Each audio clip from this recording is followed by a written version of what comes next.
Selamat malam, nama saya Adi Budaya, Namo Budaya. Kembali lagi dengan saya Wahyudi Akbar di acara Live and Mature yang selalu hadir untuk menemani teman-teman untuk mendapatkan informasi-informasi pengetahuan-pengetahuan yang akan membantu pertumbuhan kita untuk punya pengetahuan dan keterampilan. Seperti yang pernah Buddha katakan bahwa berpengetahuan dan keterampilan adalah berkah utama. Dan itulah yang menjadi tujuan utama dari acara dari Live and Mature ini yang selalu hadir di YouTube channel CD. Dan untuk memastikan teman-teman selalu terupdate dengan konten-konten dari kami, pastikan teman-teman ingat untuk like dan subscribe dari channel kami. Dan malam hari ini kita juga akan bahas satu topik yang sangat menarik dan relevan di situasi saat ini. Saya yakin banyak di antara kita yang punya pertanyaan. Siapa saya? Saya cocoknya kerjaannya seperti apa? Bagaimana saya punya kualitas hidup yang lebih baik? Itu pertanyaan-pertanyaan yang umum kita lakukan. Dan biasanya orang akan minta untuk dibacain, saya cocoknya seperti apa? Atau kalau di dunia HR, di dunia pekerjaan yang kita sebut dengan profiling. Banyak tools di luar sana yang membahas tentang profiling. Dan hari ini kita akan membahas juga salah satu profiling.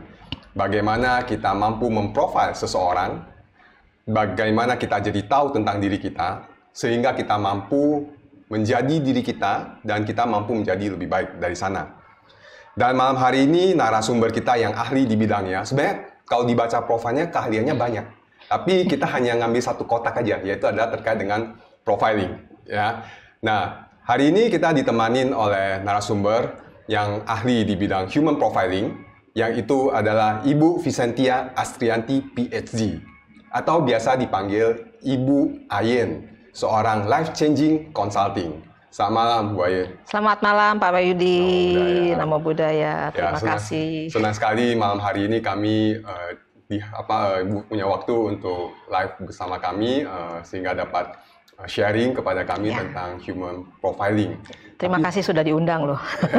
Jadi kami juga thank you untuk waktunya. Tapi sebelum tentang human profiling ini ya, boleh cerita sedikit tentang Ibu apa yang sehari-hari yang dilakukan, karena kan kalau lihat itu ya banyak ya, termasuk salah satunya adalah founder dari Better Life Community. Ya.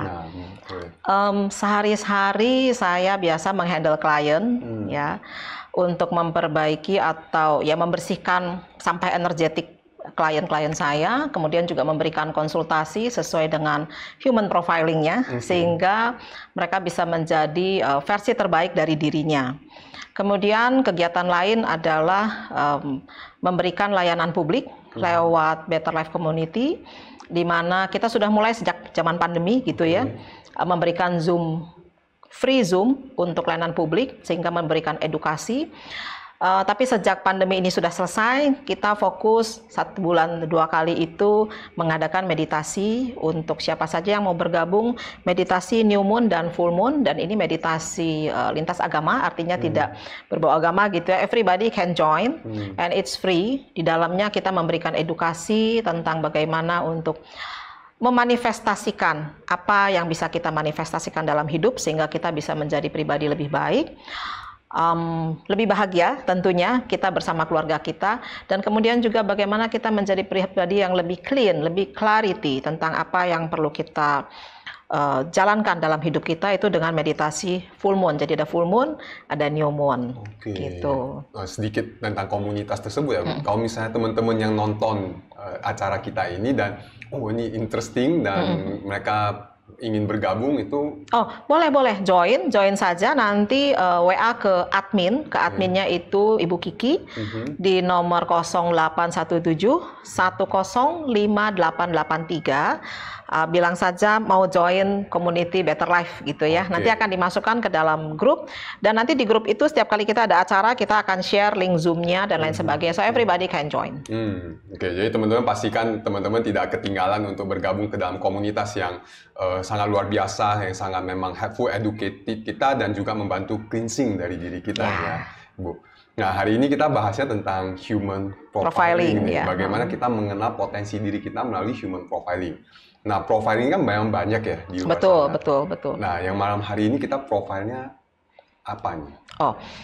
Kita profil hari ini yang diprofil tuh konstitusinya. atau human constitution. Jadi human constitution ini adalah didasarkan oleh atau predominan didasarkan oleh kita dibesarkan di mana, siapa leluhur kita, kemudian gender, lalu bagaimana kita dibesarkan, pola asuh, pola didik itu mempengaruhi human constitution seseorang. Tapi kelebihan dari human konstitusi seseorang ini bedanya dengan profil yang lain apa? Kalau profil yang lain mungkin ada beberapa yang kita perlu tanggal lahir, misalnya ya. Kita baru bisa menghitung, oh ini profilnya orangnya ini.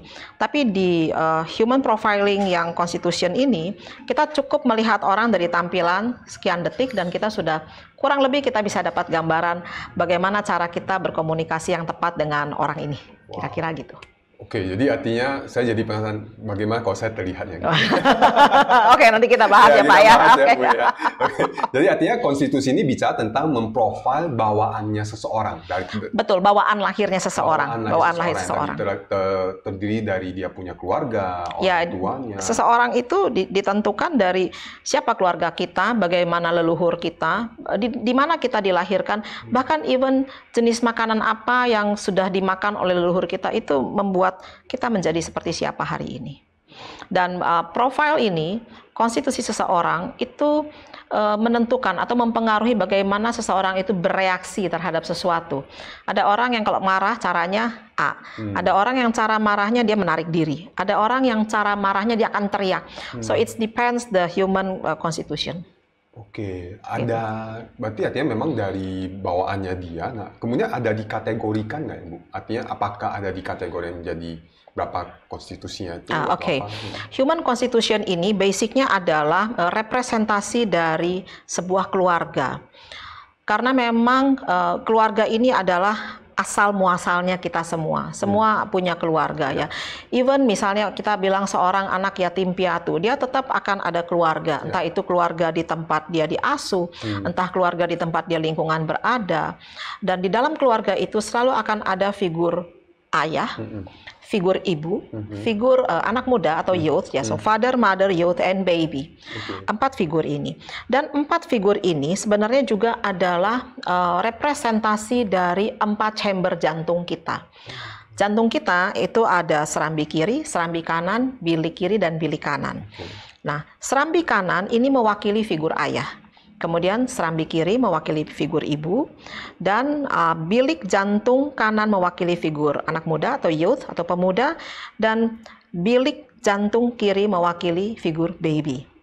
Jadi ini adalah jantung kita, ini adalah representasi dari family. Dan di heart center point atau kita bilang the bundle of His, ada satu otot tengah dari jantung, di mana otot itu yang menghasilkan listrik ya di jantung kita. Itu adalah representasi dari energi ilahiyah kita. So that's God di tengah, Tuhan di tengah, kemudian keluarga. So ini satu keluarga, intinya adalah dari kasih sayang ilahi. Kira-kira seperti itu. Dan itu tercermin setiap orang based on sejarahnya, historinya, dan bagaimana dia cara dibesarkan, pola makan, pola asuh, pola didik, membentuk dominan konstitusinya apa. Jadi profil di sini artinya adalah memprofil basic konstitusinya seperti apa. Oke, jadi ada 4 tadi artinya dari konstitusi dari ayah, ibu, youth, lalu kemudian baby. Seperti itu ya. Artinya kemudian dari sana baru kita melihat bagaimana apakah dia lebih dominan konstitusinya. Ya, lebih dominan kemana. Memang setiap orang dia tidak ada yang 100%, tidak ada. Bahkan ada juga konstitusi itu fungsional ya, artinya gini, walaupun dia seorang mungkin predominannya mother, tapi saat dia menjadi bos mungkin di kantornya dia akan fungsionalnya dia menjadi father. Ya, father itu ruler ya, yang memberi batasan-batasan tentang aturan-aturan, eksekusi aturan, itu tipe father. Wah, ini pasti menarik ya, orang pasti suka ini kan, begitu bicara profiling itu langsung, oh saya tipe apa nih, saya lebih kemana, saya lebih kemana. Kita lihat ciri-ciri fisiknya apa? Sedikit singkat aja, singkat, gitu, dengan waktu yang begitu singkat ini nggak mungkin kita tahu deep juga. Betul. Jadi kalau tipe father itu yang paling dominan adalah bahunya, dia punya power yang di bahunya sangat bidang, dan bisa pria bisa wanita, ya tipe father. Kemudian tipe mother biasanya even pria itu dadanya lebih berisi. Ya, kalaupun pria, jadi ada juga memang tipe pria yang caring, loving, giving gitu ya. Kemudian ada juga tipe youth. Tipe youth itu biasanya orangnya tinggi-tinggi, tidak harus tinggi, tapi kurus gitu ya, langsing gitu. Dia kalaupun gemuk, gemuknya di daerah area batak dan area ini apa namanya paha, pinggul dan pantatnya. Itu lebih gemuknya di situ. Oke. Dan youth ini biasanya dia forever young, wajahnya tidak berubah sampai tua. Itu tipe-tipenya. Ya. Tipe baby dia biasanya rounded. Jadi dia kalau dia proporsional sekali dan kalau gemuk gemuknya seluruh tubuh, even wajah, semua. Ya. Tapi kalau tipe mother dia gemuknya itu buah pir. Kalau tipe father dia gemuknya mungkin di perutnya kayak Godfather gitu. Gitu kira-kira lihat wajah apa pertampilan kita bisa tahu. Saya jadi penasaran saya yang mana. Pak Wahyudi kayaknya tipenya lebih ke father ya karena sininya cukup bidang ya dan biasanya tipe father itu humoris. Seperti kita sekarang humoris ya. Terus provider ya and very noble gitu. Berarti itu ciri ya kalau misalnya dari setelah fisiknya, behaviornya juga ada. Behaviornya ada. Father itu ya dia biasanya orangnya ya humoris kayak tadi ya, kemudian dia biasanya sebagai fasilitator. Kalau tipe mother dia caring, loving, giving. But the bad side suka ngomel. Ya. Kemudian kalau tipe baby orangnya tuh ceria, ya dia di mana dia berada biasanya fruit of life, membawa kehidupan. Dan baby ini juga banyak healer yang sangat baik, itu tipe baby. Kemudian tipe youth, ya itu orangnya biasanya dia senang outbound, ya senang outbound. Cuma kalau dia lagi tidak nyaman, mungkin dia akan menarik diri. Gitu. Nah ini juga tadi Bu, sebenarnya buat teman-teman kita sempat ada ngobrolan sebelum acara ini dimulai nih. Tadi ada light sama ada shadow ya? Yes, setiap tipe ada light, ada shadow-nya. Singkat Bu? Ya seperti tadi, kalau tipe mother, light-nya itu caring, loving, giving. Kemudian shadow gitu ya. Kemudian manipulatif, blackmail, mother. Ya, kemudian kalau tipe baby itu dia memang fruit of life, dia happy gitu ya. Tipe negatifnya dia gampang jadi korban. Kemudian kalau tipe youth itu dia tipenya aktif, sporty gitu ya. Dan dia negatifnya itu ya dia bisa menarik dan sarkasm, dia bisa ngomong sedikit tapi pedes gitu. Ya senjatanya dia adalah dengan omongan gitu ya. Kalau tipe father ya tadi ya dia very noble, tapi dia kalau sudah kena kena shadow-nya dia bisa sangat kejam, ya kejam dan bisa jadi betrayal, pengkhianat. Ya. Nah tentu kalau misalnya teman-teman, yang kita tahu nih Bu, artinya kita udah tahu kita punya konstitusinya yang mana, lebih kuat dominan yang seperti apa. Dan sebelum nanti saya menariknya juga nanti ada soal ke diet, ke penyakit dan sebagainya. Tapi ada dietnya. Saya quote dulu ke sana. Tapi setelah itu, saya dalam keseharian Bu, let's say in the workplace atau karena kan mungkin yang kita di sini banyak para profesional atau sarjana. Dan what it will be setelah kita tahu how it will impact. Kalau kita sudah tahu, misalnya kita tipe baby ya, kita sudah tahu, maka kita tahu bahwa kelemahannya adalah apa nih? Gampang dimanipulasi orang, jadi korban. So pastikan bahwa ya saya memang tipe baby but I'm the light baby. Atau baby yang balance. Baby yang balance dia tidak keluar sisi gelapnya. Nah, supaya tidak keluar sisi gelapnya berarti jadi manusia yang balance. So how to balance? Ya, tentu nanti itu perlu mungkin pertemuan tertentu ya. Tetapi yang paling penting adalah be happy. Be happy. Be happy. Happy go lucky kalau saya bilang. Pandai bersyukur ya, pandai bersyukur karena ya sesusah-susahnya kita masih banyak orang lebih susah dari kita dan lebih banyak begitu banyak hal yang bisa kita syukuri dalam hidup. Itu yang gampangnya gitu ya. Jadi artinya dengan kita tahu, akhirnya kita juga jadi terutama kalau kita tahu dari sisi kita punya shadow-nya, kita mampu ke light-nya, sehingga kita jadi mampu lebih happy, kita kerjaan juga jadi lebih baik. Betul, dan mungkin perlu mentally independent ya, perlu mentally independent, terutama tipe baby, karena baby itu biasanya dia sangat butuh pengakuan. Dengan mentally independent kita tidak jadi sedih karena omongan orang, tidak harus demanding gitu loh. Orang harus mengakui saya gini, it's okay. Jadi menjadi dewasa gitu kan, mature ya. Menjadi dewasa ya. Grow up. Saya ke diet dan penyakit. How it impact? Tadi kan gue bilang ya, makanan bahkan dari kita punya nenek moyang makanan itu jadi turun kepada kita. Dan how it konstitusi ini impact terhadap kita. Kita mulai dari baby. Baby dia makanan yang harus dihindarkan adalah makanan yang sudah diolah 2 kali.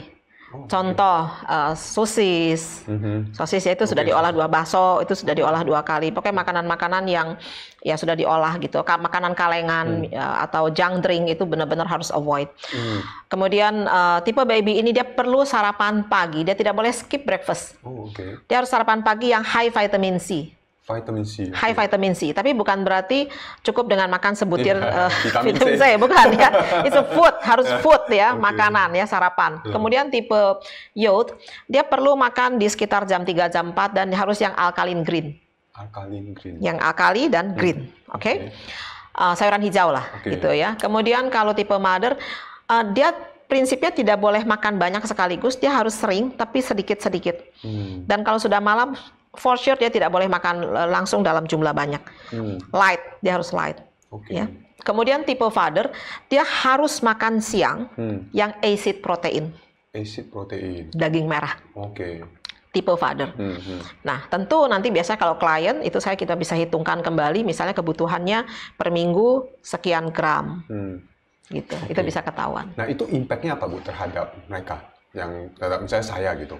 Let's say dengan diet itu impact terhadap saya dengan misalnya Pak Wahyudi ini kan tipenya predominannya adalah father.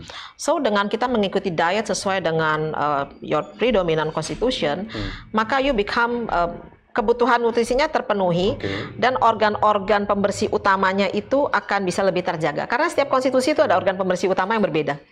Wow, interesting. Ya, kayak baby organ pembersih utamanya itu di usus besar. So you have to make sure usus besarnya harus bersih. Artinya selama sakit apapun, selama usus besarnya masih oke, itu jauh lebih mudah penyembuhannya.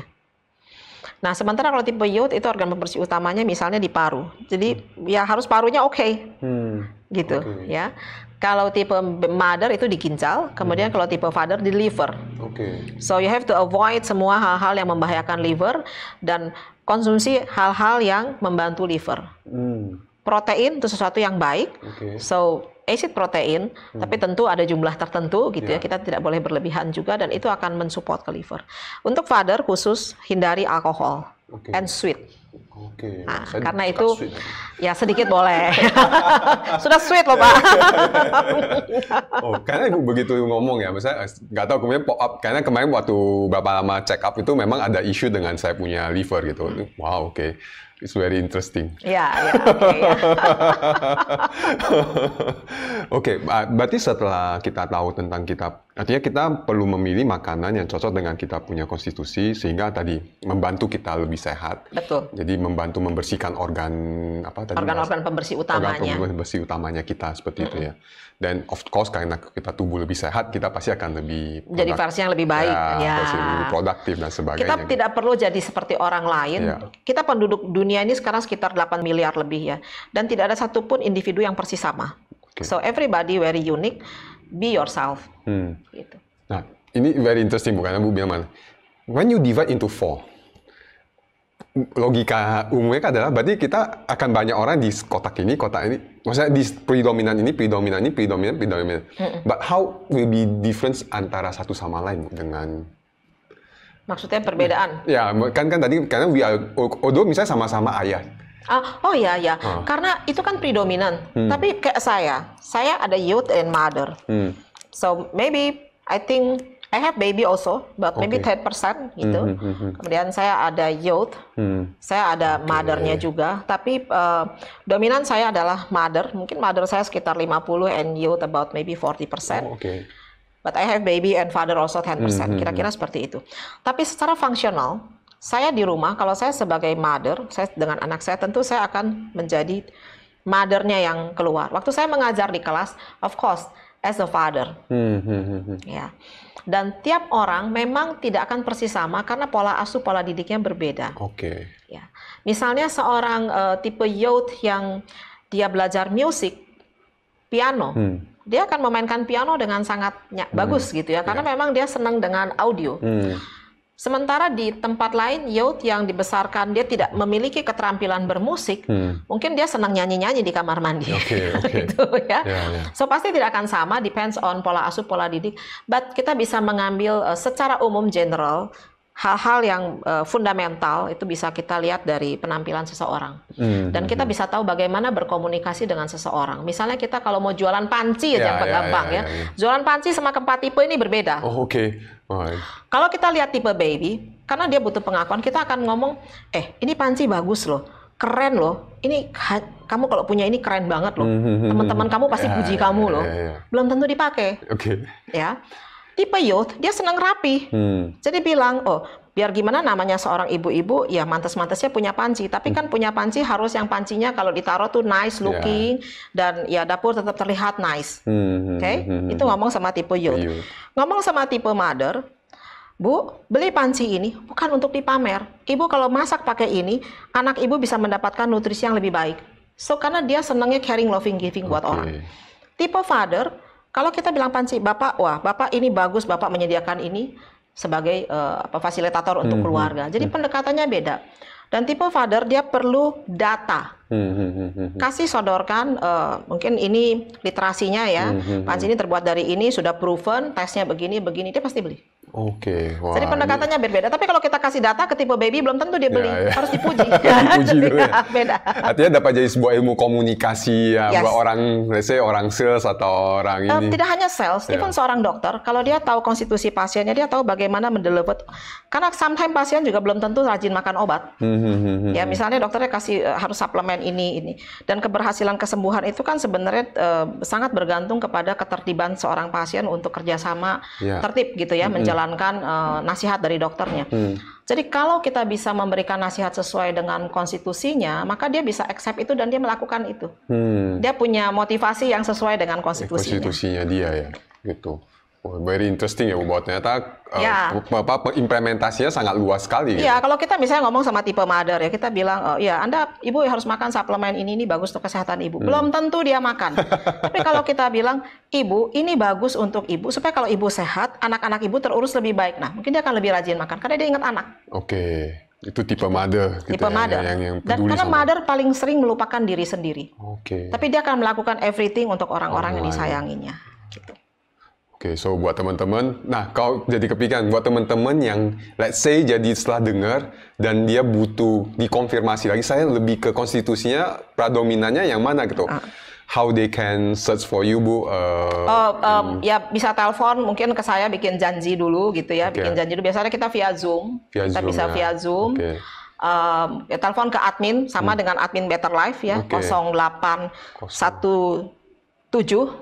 10 5883 ke Bu Kiki. Bu Kiki ya. Ke admin bilang aja saya mau bikin appointment untuk analisa lewat Zoom. Analisa lewat Zoom ya. Oke, jadi so teman-teman, jika teman-teman penasaran Anda lebih predominan yang mana, atau mungkin juga ya dapat nggak seperti misalnya let's say if you have some sakit, lalu kemudian apakah mungkin ada tidak align dengan dia punya predominannya? Ya, sakit itu kan kita sebutannya sekarang sakit ya, tapi sebenarnya sakit itu adalah cara tubuh untuk berbicara. Something happen, tolong berikan perhatian pada badan saya. Tolong berikan perhatian pada saya. Jadi sakit adalah salah satu cara tubuh untuk berbicara, untuk menyampaikan pesan bahwa ada yang perlu kita perbaiki. Gitu ya. Nah, kalau memang sudah ada keluhan kesehatan, biasanya nanti bukan hanya dari human constitution-nya saja, tetapi kita juga lihat heart lock-nya, namanya heart lock. Jadi kita mengakses energi jantung, itu kita caranya mengaplikasikan teori I Ching di energi jantung.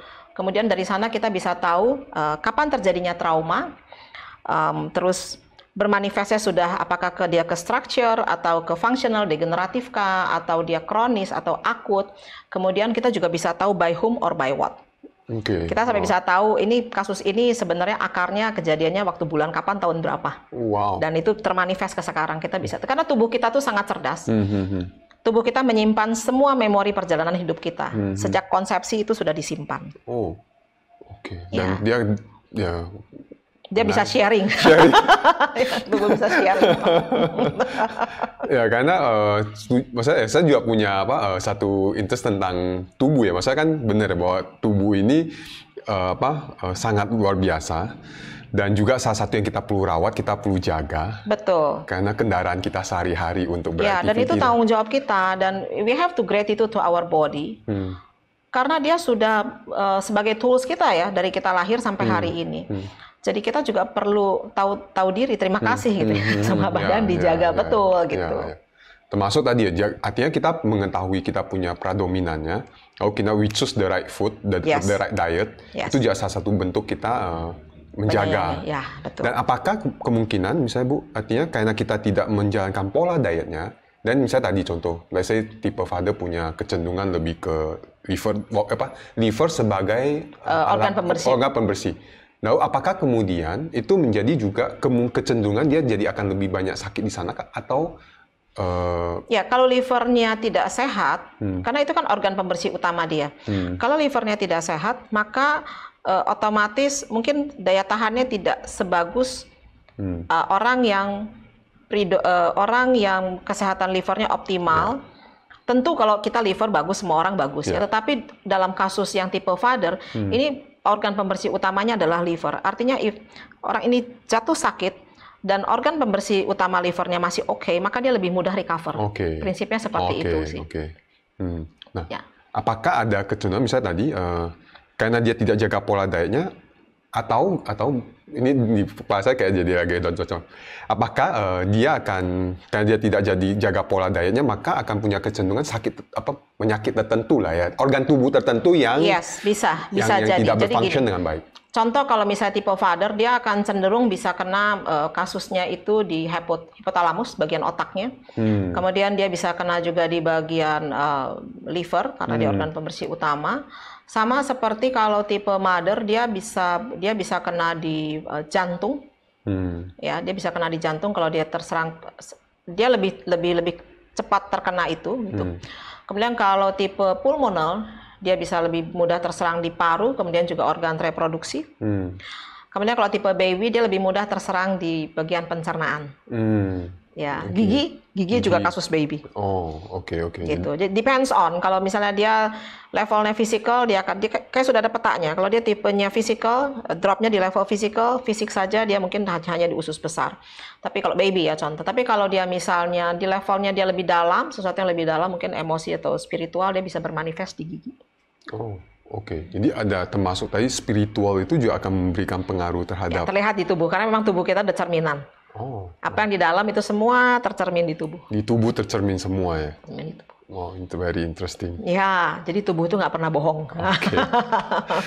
Jadi kalau kalau tubuh udah mengkomunikasikan sesuatu ada yang sakit atau apa, jangan ditahan, jangan di-ignore gitu ya. Jangan di-ignore ya. Iya, kita dengarkan, coba listen to your body. Sebenarnya lagi mau ngomong apa sih badan saya ini, mau ngomong apa sih? Gitu. Oke Bu. Nah, kalau misalnya human profiling ini, human constitution ini, kalau kita bawa ke dalam konteks misalnya bisnis atau itu memungkinkan nggak? Sangat memungkinkan seperti tadi.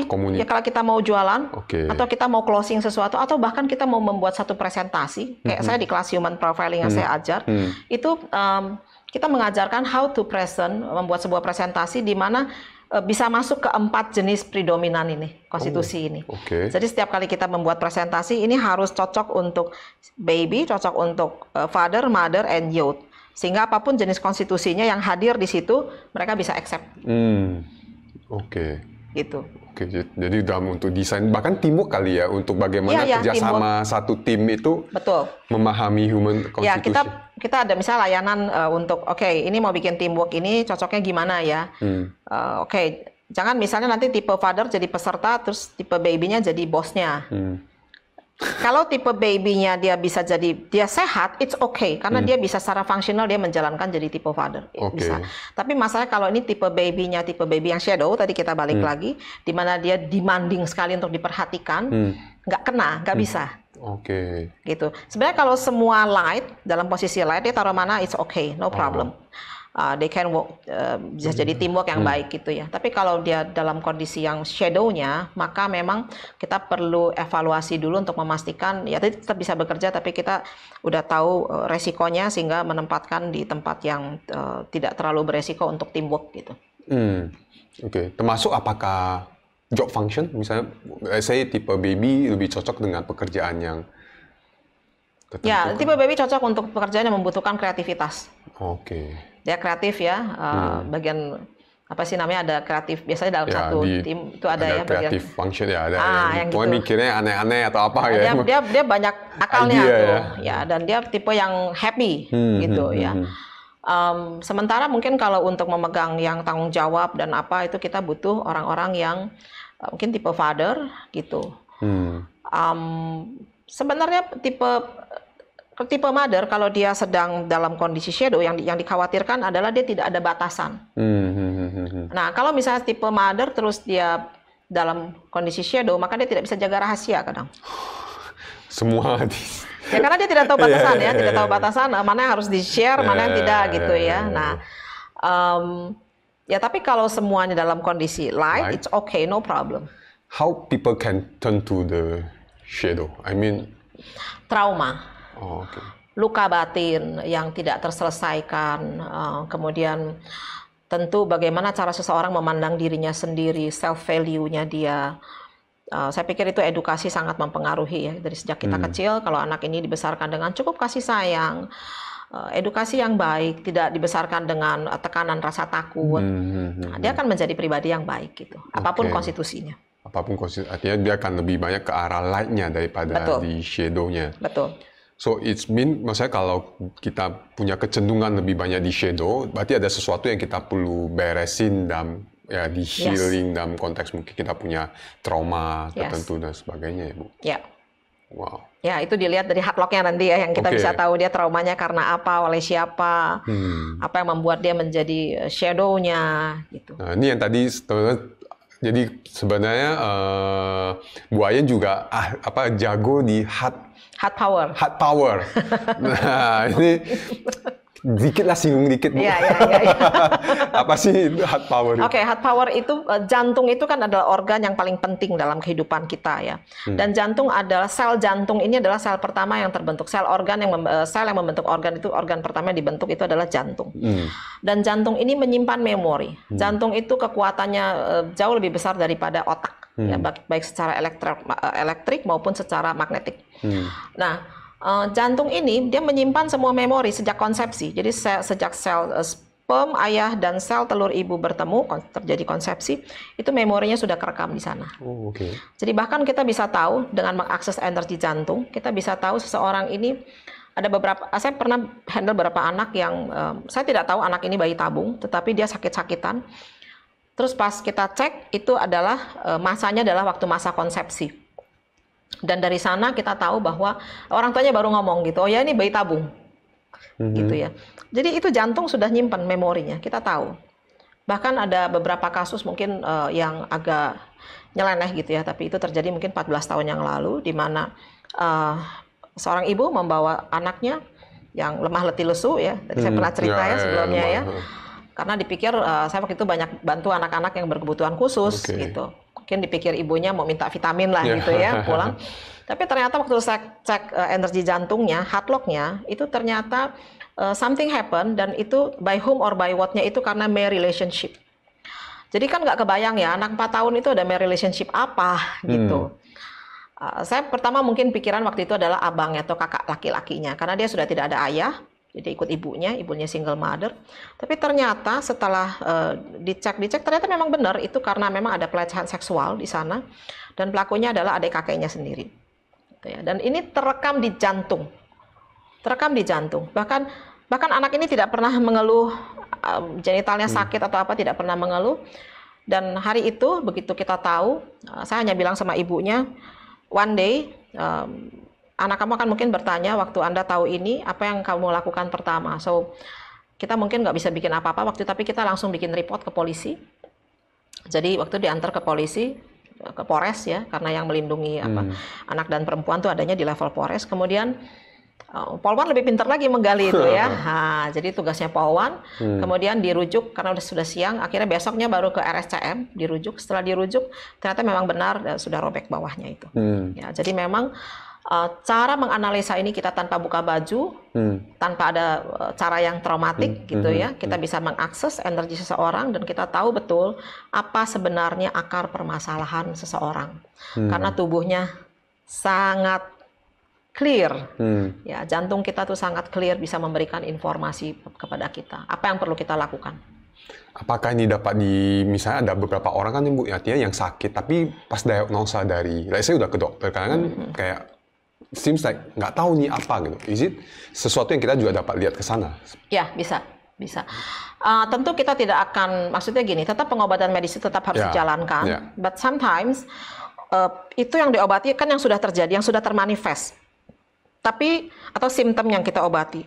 Tapi akar permasalahannya sometimes bukan sesuatu yang sifatnya hanya sekedar patogen atau chemical, tapi mungkin sesuatu yang lebih bersifat relationship or maybe mungkin juga kayak kemarin saya baru ketemu satu kasus yang dia suka pusing, sakit-sakitan dan lain sebagainya. Pas dicek itu ternyata sesuatu yang berhubungan dengan parasit. Heart lock-nya bisa ketahuan, sesuatu yang berhubungan dengan parasit. Kemudian pas ditanya sebenarnya cacingan, bukan. Apa mungkin pernah kena malaria? Saya bilang gitu. Ternyata memang waktu kecilnya dia sudah beberapa kali kena malaria. Jadi itu sesuatu yang sudah years ago dan itu jejak energetiknya masih ada dan belum selesai. Gitu. Itu dari heart lock bisa ketahuan, dari jantung kita bisa baca. Lalu kemudian dari situ ya nanti baru ada terjadi proses untuk membantu healingnya, merilis dan sebagainya sehingga dapat berfungsi bisa kembali ke fitrahnya gitu ya. Kembali ke fitrahnya seperti itu. So teman-teman menarik ya, artinya this is something very new to me also Bu, artinya sesuatu yang sangat baru bagi saya. It's like wow, ternyata there's another word yang itu ancient wisdom sebenarnya. Jadi ya kayak gini-gini sebenarnya ilmu yang sudah lama, kayak I Ching itu kan sesuatu yang sudah lama sekali ya. Tapi mungkin baru sekarang, dan mungkin gini, sudah lama tetapi hanya segelintir orang yang bisa mengakses ilmu itu. Nah baru belakangan ini orang-orang biasa baru mulai bisa belajar nih, gitu. Sebelumnya kan itu sangat tertutup ya, hanya mungkin orang-orang kerajaan yang punya akses ke situ. Kemudian mulai dipelajari, kemudian literasinya mulai ada gitu untuk orang umum. Ya karena kalau dulu taunya I Ching itu untuk ngeramal aja Bu. Ya padahal I Ching itu adalah kayak pola, sebenarnya pola. Jadi bagaimana siklus itu bekerja. Sama dengan seperti alfabet. Kalau habis A itu B, habis B itu C. Jadi kita lihat kalau kita ada di posisi mana? Oh, ada di posisi C. Oh, kalau C berarti nanti ininya D. Gitu kira-kira. So teman-teman kalau misalnya ada kondisi yang tadi dijelaskan oleh Bu Ayen, ya sekali lagi teman-teman dapat mengkontak kepada Bu Ayen untuk mencari tahu dan opportunity untuk being heal atau kembali ke fitrahnya tadi. Atau mungkin nanti bisa belajar, bisa bantu orang juga. That's another thing. Because I think dengan apalagi saat ini ya Bu, saat ini situasi yang banyak orang setelah pandemi mental health menjadi satu hal yang banyak muncul. Orang lebih aware. Lebih aware. Ya, dengan hal seperti ini. Gitu. Lebih aware dan hatinya juga terlihat lebih baik. Ya banyak orang baik beneran. Sejak pandemi itu banyak sekali orang yang generous ya. Ya di Better Life itu kebayang nggak? Itu 2 tahun lebih setiap minggu ada narasumber free. Mereka bener free. Mereka mau meluangkan waktu dan mereka tuh bukan orang maksudnya biasa-biasa ya. They very profesional dan mereka mau sharing ilmunya untuk umum. For free. Jadi ya buat teman-teman yang artinya ini menjadi satu pengetahuan yang baik tadi, artinya dengan kita belajar, at least kita jadi dapat bantu diri sendiri dan juga dapat bantu orang lain. Seperti itu. Nah, sekarang balik ke human profilingnya. Tadi kita udah tahu bahwa human profiling itu kan ada 4 gitu ya. Terus kemudian setelah itu ada ciri-cirinya masing-masing. Lalu kemudian, tadi Ibu sempat mengatakan, apakah berarti ada kombinasi? Jadi misalnya ada predominan, let's say ayah berapa persen, ini nanti ada berapa persen, dan kemudian kombinasi ini akan menghasilkan certain yang membedakan satu sama lain gitu. Pribadi yang unik gitu. Tapi tetap predominan itu kita based on predominannya aja. Tetap basisnya yang predominannya itu ya. It's very simple. Sebenarnya kita lihat ini predominannya ini. Ya udah kalau kita baru kenal ya udah kita deal dengan predominannya. Nah, terus kemudian tadi Bu bilang ada predominan, kemudian based on function. Kalau dia punya function tidak align dengan dia, let's say bawaan awalnya ya, misalnya mungkin bawaan lahir kan ya, let's say saya bilang seperti itu ya, bawaan lahirnya, functionnya itu menuntut dia tidak dengan predominan dia punya bawaan gitu. Will be conflict atau? Selama predominannya ini adalah yang light, dia di posisi yang light, it's okay. Oh, oke. Yang jadi masalah, misalnya dia predominannya tapi bukan yang light, artinya dia adalah sisi gelap yang keluar karena dia mungkin tidak mendapatkan kebutuhan fitrahnya. Kebutuhan fitrahnya itu kasih sayang, contohnya gitu ya, sandang pangan yang basic lah gitu. Nah, atau kebutuhan sosial gitu ya. Nah, otomatis dia tidak bisa melakukan fungsi fitrahnya juga karena dia tidak mendapatkan kebutuhan fitrahnya, otomatis dia tidak bisa melakukan fungsi fitrahnya. Sehingga dia menjadi sisi yang shadownya gitu ya. Otomatis misalnya ini tipe baby, dia harusnya kan kalau dia light dia membawa keceriaan dimanapun dia berada, dia baby, it's okay, dia easy going gitu. Sehingga pada waktu dia harus menjadi tipe father misalnya dalam sebuah pertemuan dia memimpin sebuah rapat, dia nyaman-nyaman aja, bahkan bisa bikin suasana tuh hidup gitu ya. Nah, tapi kalau dia babynya ini dalam bentuk shadow, baperan, nanti dikritik orang gitu, langsung dia marah-marah, dia jadi teriak-teriak gitu. Jadi sebenarnya as long dia punya predominan ini adalah yang light, it's okay. Dia akan bisa jadi fungsional dimanapun sesuai kebutuhan. Oke. Dan setiap pria dewasa dia harus sebenarnya bisa jadi functional father, always harus. Yang wanita dia harus jadi mother karena itu setiap orang dewasa will be father and mother. Oke. Meskipun tidak secara biologis ya, sampai mungkin dia di satu perkumpulan dia akan menjadi mother untuk satu kelompok atau dia menjadi father untuk satu kelompok. Even guru-guru di sekolah, guru-guru di sekolah dia harus bisa jadi father and mother. Dan hari ini kita lihat ya banyak di institusi pendidikan tidak jadi father dan mother. Jadi bahkan dia jadi demanding gitu kan, nanti dia marah-marah gitu kan, akhirnya muridnya merasa where is mother and father gitu. Karena apa? Ya mungkin ya ini kayak siklus ya.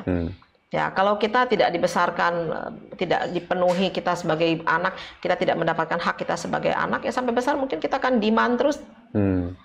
Menuntut terus hak kita sebagai anak, lupa gitu kalau kita sudah tumbuh dewasa. Nah, terus akhirnya nanti kepada anak-anak kita jadi demand mereka sebagai ayah dan ibu kita aja repot kan. Gitu.